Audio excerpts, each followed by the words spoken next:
ఏదైతే ఈ యొక్క దొడ్డిపట్ల గ్రామంలో దగ్గర 350-400 కుటుంబాలు ఎవరైతే మత్స్యకారులు కానీ బలహీన వర్గాలు కానీ ఎవరైతే ఉన్నారో ఏటుగట్టు దిగువన ఉండి వరద వచ్చిన వెంటనే ఇళ్లలోకి నీళ్లు చేరి ఏ అర్ధరాత్రి ఏ ఇల్లు కూలిపోతుందో ఎప్పుడు ఏ పాము కాటేస్తుందనే భయంతో బిక్కుబిక్కుమని బ్రతికేటువంటి మిమ్మల్ని అందరినీ కూడా ఆదుకోవాలని మరి గతంలో మీ అందరికీ కూడా ఇళ్ల స్థలాలు ఇచ్చి ఇల్లు నిర్మాణానికి ప్రత్యేకంగా మీకు శాంక్షన్ కూడా ఇవ్వడం జరిగింది. దురదృష్టవశాత్తు గత వైసీపీ ప్రభుత్వంలో మరి మీకెవరికి కూడా అక్కడ కనీసం కరెంటు కూడా ఇవ్వకుండా, కనీసం మీకు రోడ్లు డ్రైనేజీని ఏర్పాటు చేయకుండా, ఇంటి లోన్లు కూడా సవ్యంగా మీకు ఇవ్వకుండా, అంటే పేదలంటే బలహీన వర్గాలంటే అందులో పర్టికులర్గా ఎవరైతే అగ్నికుల క్షత్రియులు అంటే ఆ ప్రభుత్వం ఎంత కక్ష సాధింపుతో ఉందో అదే మీకు ఉదాహరణ.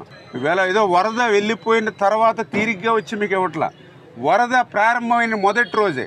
ఎందుకంటే గతంలో మీకు తెలుసు, మీకు ఇటువంటి సాయం మీకు ఏది అందివ్వకపోతే నేనే ఇక్కడ ఉదయం 9 గంటల నుండి రాత్రి 9 గంటల వరకు కూడా దగ్గర 12 గంటలు నీటిలో కూర్చుని నిరసన తెలియజేస్తేనే కానీ ఆ రోజు మీకు సాయం అందించినటువంటి పరిస్థితి ఆ రోజు వైఎస్ఆర్సీపీ ప్రభుత్వంలో మీరు చూశారు. ఈరోజు అటువంటి ఇబ్బంది లేకుండా వరద అలా మీ ఇళ్ళ మధ్యకు వస్తుంది అని వెంటనే సరుకులతో సహా వచ్చాం మీ దగ్గరికి, ఖాళీ చేతులతో కాదు. అని చేత మీరందరూ కూడా ఏదైతే ఈ యొక్క కష్టాలు ఏవైతే ఉన్నాయో కొంచెం ధైర్యంగా ఉండండి. రేపు మీకు శాశ్వత పరిష్కారంగా అక్కడ మీకు కరెంటు కానీ రోడ్స్ కానీ డ్రైన్స్ కానీ, అదేవిధంగా కొంతమందికి ఎవరికైతే ఇల్లు లోన్స్ రాలేదో వాళ్ళకి కూడా ఇల్లు లోన్స్ వచ్చేటువంటి విధంగా ఒక మంచి కాలనీలుగా మిమ్మల్ని అభివృద్ధి చేసేటువంటి బాధ్యత నేను తీసుకుంటాను. గతంలో 22 లక్షలు 23 లక్షలు క్యూసిక్కులు నీరు ఏదైతే 2022లో వచ్చినప్పుడు ఆ రోజు ఏటుగట్టు ఎత్తుగా ఉన్నప్పటికీ కూడా ఆ ఎత్తు కూడా సరిపోదని ఆ రోజు దగ్గర 15-20 గ్రామాలు చుట్టుపక్కల ఉన్నటువంటి వాళ్ళందరూ యువత 1500-2000 మంది రాత్రులు నిద్రపోకుండా మనమే ట్రాక్టర్లు తెచ్చుకుని, మనమే మట్టి తెచ్చుకుని, మనమే సంచుల్లో మట్టి ఎత్తుకుని మనం ఆ రోజు ఏటుగట్టుని రక్షించుకున్నాం.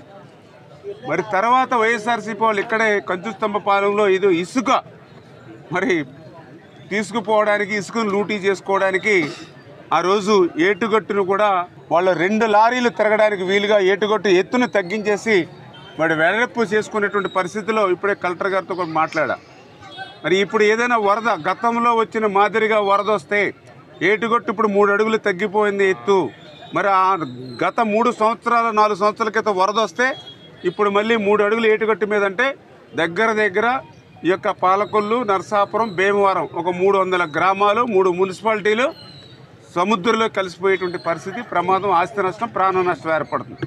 చేత ఆ ఏటుగట్టును కూడా పటిష్టం చేయడానికి మొన్ననే నేను నిధుల కోసం నేను కూడా ఎస్టిమేషన్లో యుద్ధ ప్రాతిపదిక మీదన ఎమర్జెన్సీలో కొంచెం వేసి పంపించాం. కానీ ఇప్పుడు ఇమ్మీడియట్లీ వరద వస్తే ఏం చేయాలనేది ఇప్పుడు కలెక్టర్ గారితో కూడా చెప్పాం.